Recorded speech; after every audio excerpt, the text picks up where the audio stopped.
At saka ito yung kayang kayang magbuhol ng sitaw sa bibig. Sitaw! Di ba alam niyo yung talent pag nagiinuman? Yung Cherry. tangkay ng cherry, di ba napupuhol sa dila? Ba hindi lahat nakakagawa nun?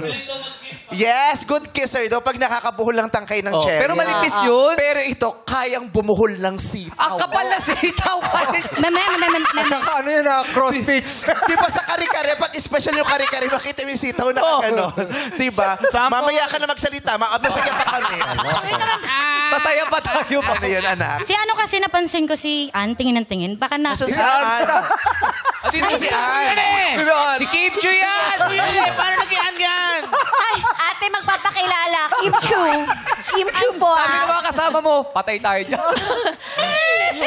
Ate, sino ako? Kim Chu. Ang pag... Ano ka paman din dyan? Sabi kasi huwag ka masyado nagsasalita. Hawak ka na hawak sa akin, tapos kanina ka pa nakaganon. Kasi hawak. Kasi magpasa yung kamay niya kasi lagi nagtatakip ng bibig.